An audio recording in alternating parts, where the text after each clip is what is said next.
All right, everybody. The product review you've all been waiting for. I'm going to go through the Dunkin' Donuts menu. This is going to be a new thing that I'm starting. I'm going to go through a lot of fast food menus with you guys. The ones that I know people are going to use, like Dunkin' Donuts, Starbucks, maybe like Taco Bell. Couple of other ones. Those are just the three that are coming to my mind right now. But McDonald's, Wendy's, all of those things. So I just mainly it's Dunkin' and Starbucks. So we're gonna go through the Dunkin' Donuts. So what can you eat or drink from here? Let's be honest, you are most likely going to Dunkin' Donuts for coffee and a donut or a potential breakfast sandwich. You aren't looking for the most protein-packed meal when we're going to Dunkin' Donuts. We're not looking for the healthiest thing because you can make everything from Dunkin' Donuts at home, right? But you're low on time, you need to grab something. We all get it, we get that. So what do you grab? So I looked at the entire menu. That menu was over 100 pages. And I looked at everything. I looked at every ingredient and everything. So I looked at sugar content and then sodium content and then ingredients. Because again, I'm not really thinking too much about protein and fat at this point because we're not going to Dunkin' for something super healthy. We're just grabbing and going. So what do we have? So the most sugar I found in a singular item at Dunkin' Donuts was almost 200 grams of sugar.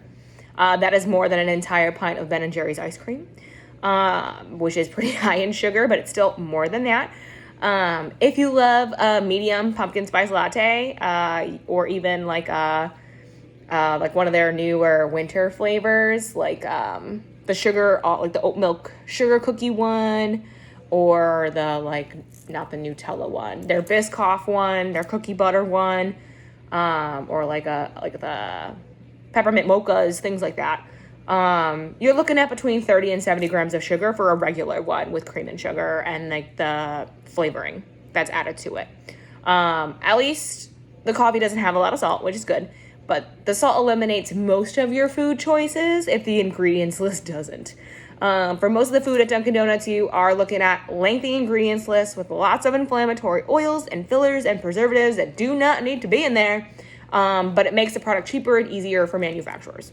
So I went through the whole menu, first by sugar content. Anything under 5 grams made the cut.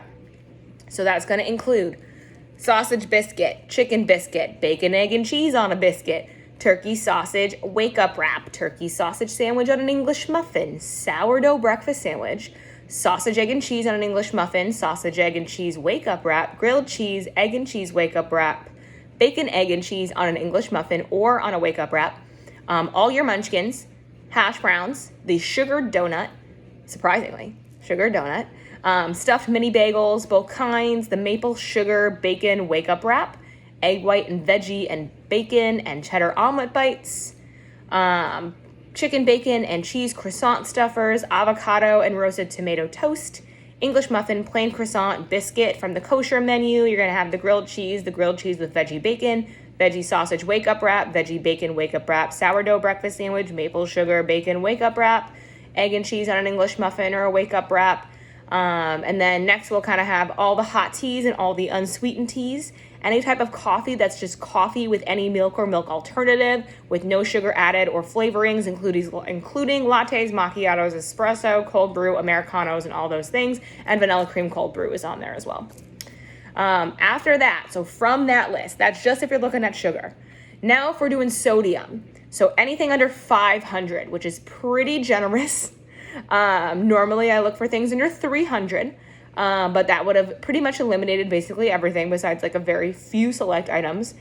So from that large list, anything under 500 for sodium, so you want less sugar, not a ton of sodium, you got munchkins, all teas and coffees, the kosher egg and cheese wake-up wrap, hash browns, the sugar donut, the plain and veggie cream cheese, the avocado spread, the stuffed mini bagels, the egg white and veggie omelet bites, an English muffin, and a plain croissant are the only things on that list that are 5 grams or under sugar, 500 milligrams of sodium or less. Then we finally have the ingredients list. So that is like anything that had an inflammatory oil, anything that wasn't like food. So this is what you can have from Dunkin' Donuts if you are looking at trying to be anti-inflammatory, making sure that we're picking the right things. It is a very short list. It is teas that are from the tea bags. So like your hot teas, not anything iced. It's literally just a hot tea. with no sugar, no anything added. Then you have coffees with dairy milk, such as skim or whole or just plain coffee. Not coffee with milk alternatives at all.